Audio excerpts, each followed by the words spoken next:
आइए बच्चों, यहाँ पर सीमांत उपयुक्तता ह्रास नियम के बारे में समझने का प्रयास करते हैं। इसके पूर्व आप लोग सीमांत उपयुक्तता और कुल उपयुक्तता के बारे में समझे हैं। तो सीमांत उपयुक्तता ह्रास नियम, इस नियम का प्रतिपादन सर्वप्रथम जो फ्रेंच अर्थशास्त्री गोसेन, इन्होंने इनका प्रतिपादन किया, इसलिए इसे गोसेन का प्रथम नियम कहा जाता है।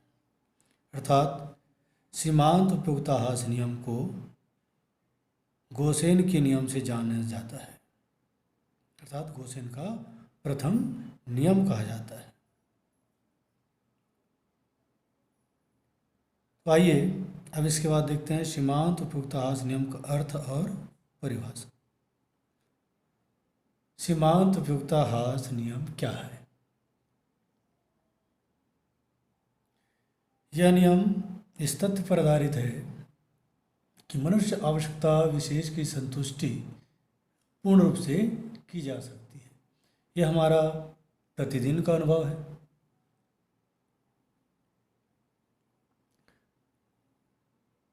प्रत्येक आवश्यकता शुरू में बहुत तीव्र होती है, किंतु जब हम उस वस्तु की उत्तरोत्तर इकाई प्राप्त करते जाते हैं तो इसकी जो तीव्रता है वह घटती जाती है। अंततः एक ऐसी स्थिति आ जाती है जब वस्तु की मांग घटकर शून्य रह जाती है, क्योंकि वस्तु से पूर्ण संतुष्टि प्राप्त कर लेने के पश्चात उस वस्तु का उपभोग बंद कर देते हैं।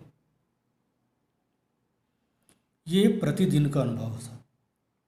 इस अनुभव से यह पता चलता है कि जैसे जैसे किसी वस्तु की आवश्यकता की तीव्रता घटती जाती है, वैसे वैसे वस्तु की अगली इकाइयों से प्राप्त होने वाली उपयोगिता भी घटती जाती है।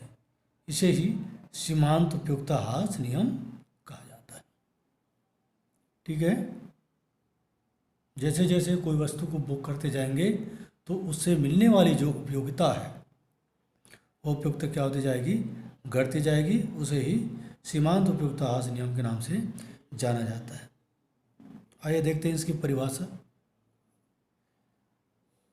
प्रोफेसर मार्शल के अनुसार,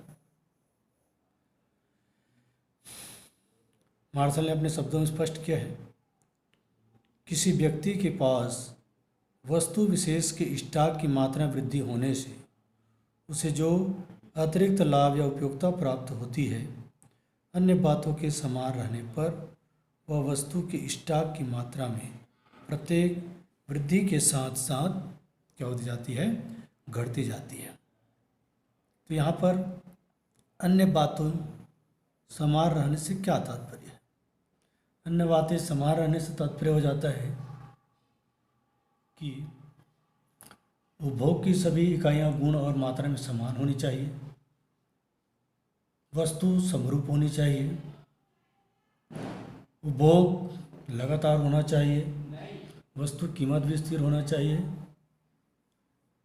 मानसिक दशा में कोई परिवर्तन नहीं होना चाहिए, उपभोक्ता की आय, स्वभाव, ऐसा रुचि, आदत में भी परिवर्तन नहीं होना चाहिए। ये जो है सुखमय आर्थिक दशा में ही लागू होता है। तो अन्य बातों समान रहने से यही तात्पर्य हो जाता है कि जैसे जैसे वस्तु की स्टॉक की मात्रा में वृद्धि होती जाती है तो वैसे वैसे मिलने वाली हमारी जो सीमांत उपयोगिता है वह क्या होती जाती है? घटती जाती है। उसे ही सीमांत उपयोगिता ह्रास नियम कहा जाता है। आइए बच्चों, इसे एक तालिका और रेखा चित्र के माध्यम से समझने का प्रयास करते हैं। ये तालिका है, यहाँ पर शिव की इकाइयाँ दर्शाई गई है, इधर सीमांत उपयोगिता को दर्शाई गई है। शिव की यहाँ पर 7 इकाई ली गई है, जहाँ उससे जो उपयोगिता प्राप्त होती है वो दर्शाया गया है। आइए समझने का प्रयास करते हैं। जब सेव की एक इकाई का उपयोग करते हैं तो हमको कितने के बराबर उपयोगिता मिलती है? 25 के बराबर। दूसरा इकाई का उपयोग करते हैं तो 20 के बराबर।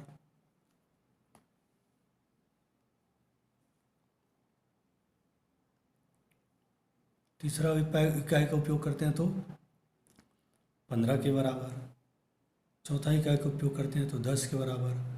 पांचवा इकाई का उपयोग करते हैं तो 5 के बराबर। और छठवा इकाई का उपयोग करते हैं 0। और सातवां इकाई का उपयोग करते हैं तो -5।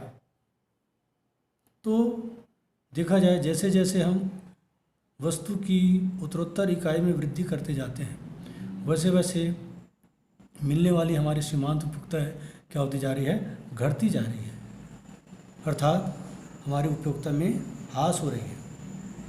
उसका क्या कारण है ह्रास होने का? तो इसको समझने का प्रयास करते हैं। जैसे कोई व्यक्ति भूखा है, उस भूखा व्यक्ति को जब एक सेव दिया जाए तो उनको 25 के बराबर उपयोगिता मिलती है। दूसरा सेव दिया जाए तो 20 के बराबर उपयोगिता मिलती है। तीसरा सेव दिया जाए तो 15 के बराबर उपयोगिता मिलती है। ऐसा क्यों? क्योंकि व्यक्ति भूखा रहता है तो उनकी तीव्र इच्छा होती है। जब पहला इकाई का उपयोग करते हैं, पहले इकाई का जो उपयोग किया जाता है तो 25 के बराबर उपयोगिता मिल रही है। जब दूसरा इकाई का उपयोग करते हैं तो 20।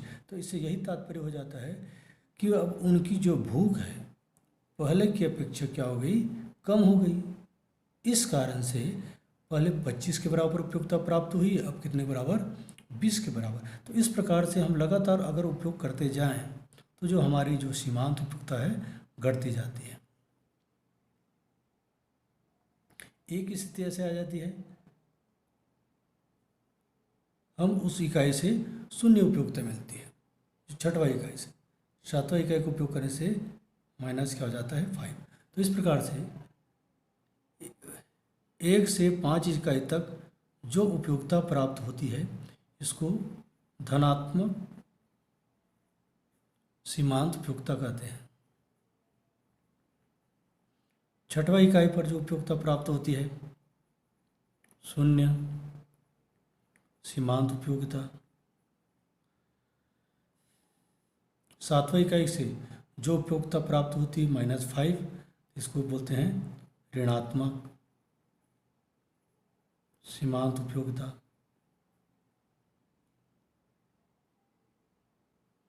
एक से पांचवा इकाई तक हमको उपयोगिता मिल रही है क्योंकि हमारी भूख क्या हो गई? शांत हो गई। जब छठवा इकाई का उपयोग करते हैं तो शून्य उपयोगिता मिलती है और सातवां इकाई का उपयोग करते हैं तो -5। क्यों शून्य उपयोगिता मिलती है? क्योंकि हमारी भूख पूर्ण रूप से क्या हो जाती है? शांत हो जाती है। उसके पश्चात और वस्तु की संख्या को बढ़ाई जाए तो उसे कोई उपयोगिता नहीं मिलती है, अर्थात वह क्या हो जाएगा? माइनस में चला जाएगा। ठीक है, आइए इसको एक रेखा चित्र के माध्यम से समझते हैं। ये रेखा चित्र ओ एक्स आधार रेखा है जो सेव की इकाई को दर्शाई गई है। ओ वाई लंब रेखा है जो सीमांत उपयोगिता को दर्शाया गया है। सेव की इकाइयाँ 1, 2, 3, 4, 5, 6, 7 और इससे मिलने वाली जो उपयोगिता को दर्शाया गया 5, 10, 15, 20, 25, 30, इधर -5। तो आइए इसे समझने का प्रयास करते हैं। जब उपभोक्ता एक वस्तु को उपभोग करता है तो कितने के बराबर उपयोगिता मिलती है? 25। तो इसको जोड़ करके ये रेखा खींच दी गई है। दूसरा इकाई का उपयोग करते हैं तो 20, तो इसको जोड़ करके एक रेखा खींची गई। तीसरा इकाई का उपयोग करते हैं तो 15, इसको जोड़कर रेखा खींच दी गई। चौथा इकाई का उपयोग करते हैं तो 10, तो इसको जोड़कर रेखा खींच दी गई। पांचवा इकाई का उपयोग करते हैं तो 5, इसको जोड़कर रेखा खींच दी गई। छठवा इकाई का उपयोग करते हैं 0, तो ये खींचा हुआ है।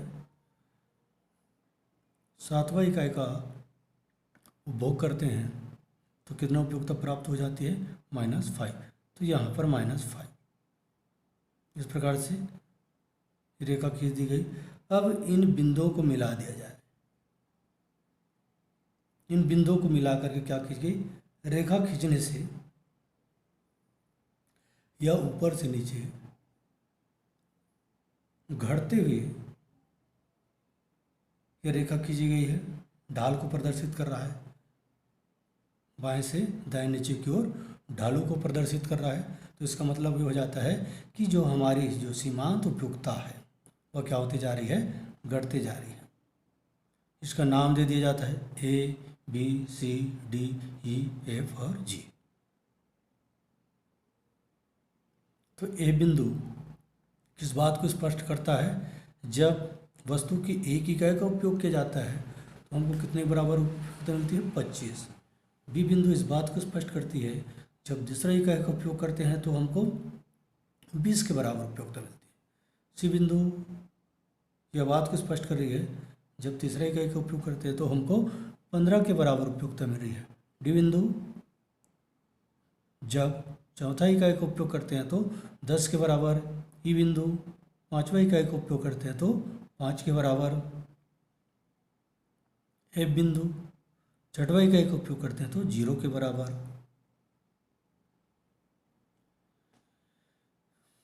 जी बिंदु जब सातवां इकाई का उपयोग करते हैं तो -5। तो इस प्रकार से हमारी जो ये रेखा मिलाकर खींची गई है, ये कौन सा वक्र है, मार्जिनल यूटिलिटी, सीमांत उपयोगिता, जो ऊपर से नीचे क्या हो रही है, ढालू। तो ये किसको बता रहा है, ह्रास को। तो इसलिए इसका नाम क्या हो गया, सीमांत उपयोगिता ह्रास नियम। तो इस प्रकार से इसको बहुत ही अच्छे ढंग से समझा जा सकता है। बस इसकी व्याख्या करना है और यहाँ पर नीचे इसको स्पष्टीकरण कर देना है। ये समझ में आ गया होगा, तो इसको बार बार देखोगे, समझोगे तो समझ में आ जाएगा। ठीक है, धन्यवाद।